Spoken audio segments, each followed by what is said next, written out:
Not sure if we're calling this a reboot, a revival, a continuation. Hulu and Disney Plus are calling it their most watched adult animated premiere in over 5 years. 4.4 million viewers with these episodes in just the first few days. So, anyway, you cut it. Let's talk about the new season of King of the Hill.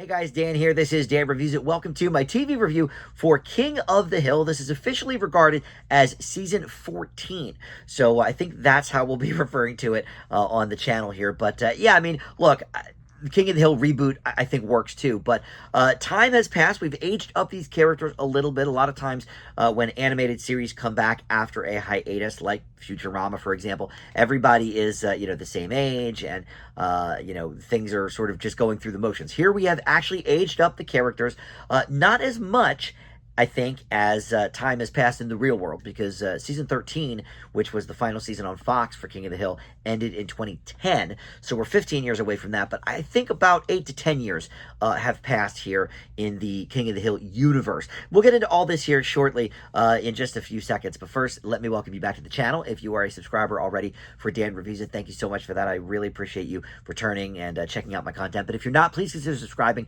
Click that notification bell too, so you get the alerts for all my new videos coming out. I do try to post just about every day. I've actually been on a bit of a vacation and some other things going on in my life, so I haven't actually posted in about a week and a half, which is, I think, the longest I have not posted in years. But anyway, we're back into the swing of things now, so please do consider subscribing, and like I said, click that notification bell too. All right, and comment below too, because I'd love to hear your thoughts on the new King of the Hill season.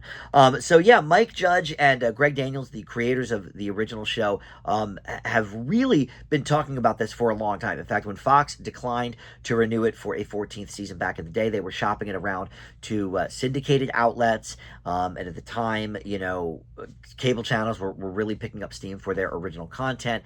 But the fact that Fox canceled the King of the Hill run for the Cleveland show is really, really atrocious. Look, I am not a diehard King of the Hill fan. We'll talk about that. But I really hated the Cleveland show. I mean, I'm not a huge Seth MacFarlane, cartoon fan. I like when he produces things, but I'm not a huge Family Guy person. But so King of the Hill, look, I am, like I said, not a diehard. I've probably seen, over time, I've probably seen about 2/3 of the episodes. I used to watch it religiously, when it came on in the 90s. It was, The Simpsons, King of the Hill. I think the X-Files were probably on at 9 then.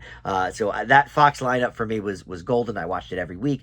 But look, as things do, once you hit season 8, 9, 10, 11, it's just not appointment viewing anymore. And so I kind of fell off there. But I think over time, just in reruns and stuff, I feel like I've seen at least 2/3 of the episodes. And so what Judge and Daniels decided to do for this iteration of the show is age this family up, not only time-wise, but they really gave us a whole new host of, plot conceits and stuff like that when you consider what the characters have been up to in the meantime. And we see the classic King of the Hill theme of sort of the world going by at the end of episode 1. This is a 10-episode season, by the way. And the end of episode 1, we see what will be the intro for the rest of the season. But before they showed that, I think they had to clear up some things about, okay, what were some of the characters up to in the meantime.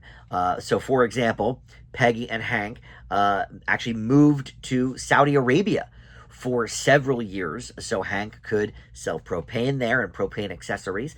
And so they come back with this sort of, renewed knowledge of the world outside of Arlen, Texas, which is certainly a huge swing for these characters. And then you have Bobby, who is now in his young 20s. I think on the show, I don't know exactly, but he was certainly 12 or 13, maybe something in that area. But he is in his young 20s here, and he is a restaurateur. He co-owns, well, he manages anyway, and he's the head chef of this restaurant.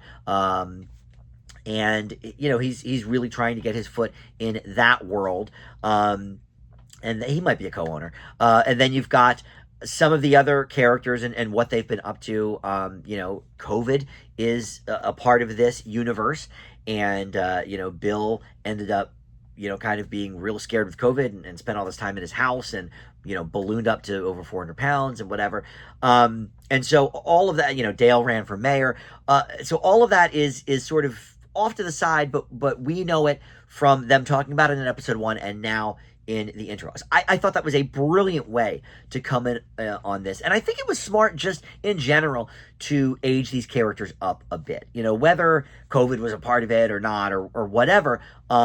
But to have these characters doing the same stuff they were doing for 13 years, the thing with cartoon characters is they never age, right? That's why the Simpsons have been doing, the same thing with the same ages for 39 years or whatever it is. So I love that they age these characters up, because I think part of what happens in these reboots a lot of times is the characters are just doing the same things that we knew them to do before. Like Will and Grace, for example. I enjoyed the Will and Grace reboot enough, but the characters didn't really change. They were the characters that we knew and loved at the time. But after 13 years of the antics from Arlen, Texas, I think it was so great and so brilliant to age these characters up. Now, everybody is back that is still with us. Obviously you've got Mike Judge and Kathy Najimy, and Johnny Hardwick unfortunately passed halfway through the filming of these episodes, or the voicing of these episodes. And I think somewhere in the middle, I think it's episode 5 or 6, they put up a little title card in memoriam to him. So I think that was his last episode. And then longtime cast member Toby Huss took over for the last few episodes, and for me, didn't really miss a beat. I thought Dale's voice was sort of off anyway from the start, and maybe that's because Hardwick was sick, or whatever. But and then Jonathan Joss, who unfortunately got murdered just a few months ago. The season had wrapped, so I think he's only in 3 of these episodes as John Redcorn, but. So he appears in all these episodes, but everybody else is back. Pamela Adlon, and everyone that is still with us. Stephen Root is a part of this show, and it shows their love for these characters, their love for the show, and so this is a different kind of Hank than we've seen before. Now that he is been a bit more worldly, but not only that, he's retired and he's looking for things to do in his spare time, and so he ends up doing some odd jobs, and teaming up with Bobby on this burger competition that they end up going head to head with. These 10 episodes are really something special. I didn't know what to expect with this revival. And like I said, I'm not a diehard fan, so it's not like I was gonna live or die by how good it was, but I think it is surprisingly good for a show that's been off the air 15 years. Characters that I sort of only, sort of cared about. It's not like I was ever wondering, what happened to Hank and Peggy and Bobby and Dale and everybody else and Boomhauer, after the fact. But now that we've seen them, I can't wait for more seasons of this show. And there is, by the way, season 15 already coming out. Before it even premiered the other week, Hulu announced that there would be a season 15 on the way. So that is good news if, like me, you enjoyed this revival or what have you, this season 14. The jokes are there, they're funny. I will say it's a different animation studio. So the animation, especially for some of the background characters, some of the side characters, are a little bit off, but it is at 20th Century Studios. It's not like they're outsourcing it to some weird company. But Film Roman, who produced the first 13 seasons, shut down in 2018. So that wasn't really an option. So they did it in-house. But, especially with the main characters, you wouldn't really be able to tell. And, the voices are all still there. Mike Judge, man, I am just a huge fan. I say this every time I review one of his shows or movies. I think he is one of the brilliant minds of our time, between Office Space and Beavis and Butthead and Idiocracy and, obviously King of the Hill and some of the other things he's done.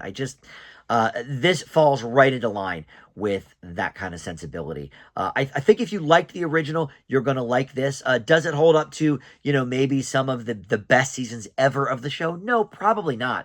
But for a reboot 15 years after the fact, boy, this is one of the better ones for sure. I leave King of the Hill season 14 with an A-. Such a smart stroke to age these people up, opening up the door for all of these new story opportunities. You can check out the first 10 episodes on Hulu. Season 15 coming hopefully next year. Hulu usually does the one a year. The Bear, Only Murders in the Building are all kind of every year like clockwork. So hopefully next summer we will have more episodes for King of the Hill. All right, thank you for watching Dave Reviews It. I will see you next time.